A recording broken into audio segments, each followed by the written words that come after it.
Hey y'all, welcome back to my channel. So let's get started on this yummy recipe.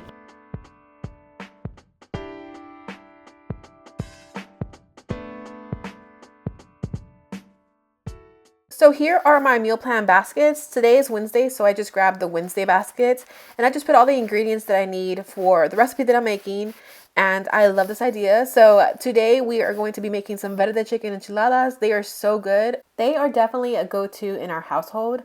So in my opinion, you always use corn tortillas for enchiladas. That's just always the go-to. You'll be needing some chicken, some mozzarella cheese, some sour cream, this enchilada green chili sauce, and some diced green chilies. And of course your spices. These are my favorite spices that I use on everything. So today I'm going to be using my Sonoma baker. I just got this and I was so excited to use it because I've been wanting a baker with lids for such a long time because I just hate covering stuff with aluminum foil. So this is a really beautiful blue and I'm super excited. I'll link it down below so you guys can check it out. But you guys, it's amazing. So while Daryl helped me wash that baker, I was preparing the chicken.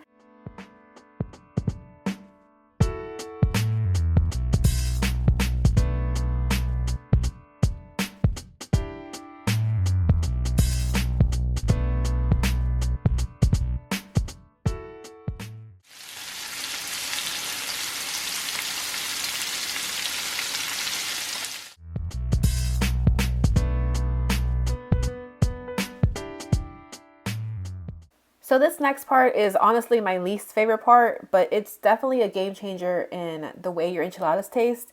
I've done casseroles before and my hubby is like, nope, I like them rolled. So basically what you do is you just throw some tortillas in some vegetable oil and just crisp them a little bit on each side. Don't do it too long because if you do it too long, they'll turn into a tostada. So make sure you don't fold them because they'll turn into a taco. I know, complicated.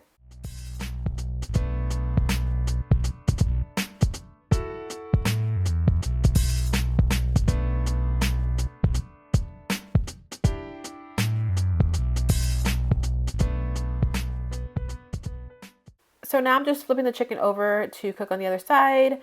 And I'm also preparing my KitchenAid mixer. I like to shred chicken in here. It's just so much easier. So that's what I'm going to do is I'm going to throw in the enchilada sauce and the green chilies, the chicken. Also, I throw cheese in there, as you'll see right now. And this combination just makes it so delicious. With the enchilada sauce and the chicken already mixed with cheese mixed all together, it makes it so juicy. Oh my gosh, I'm getting hungry just thinking about it. We have leftovers in the fridge right now that we're eating tonight and I'm so ready for them.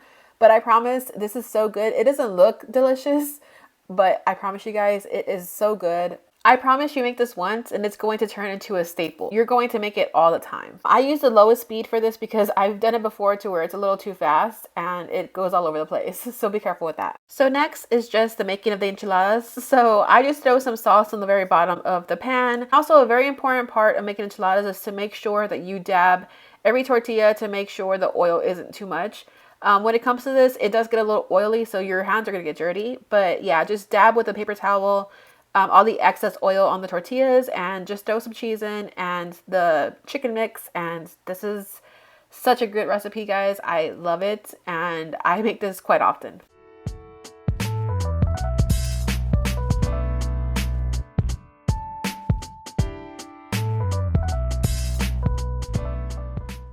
So next, the top of the enchiladas, I just put cheese and I put more of that green sauce. That green sauce is such a game changer. I love it.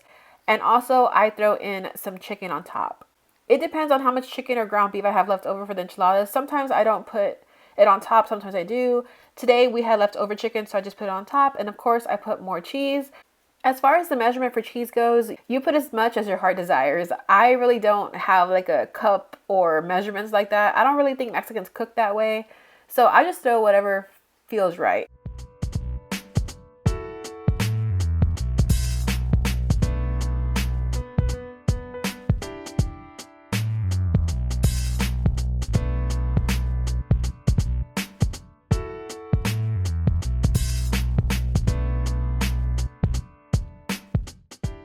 So now it's time to put it in the oven and we are going to do 350 for 30 minutes or until your cheese melts. Okay, so when I tell you that your whole house smells delicious, you guys, look at how beautiful this looks. I love this recipe.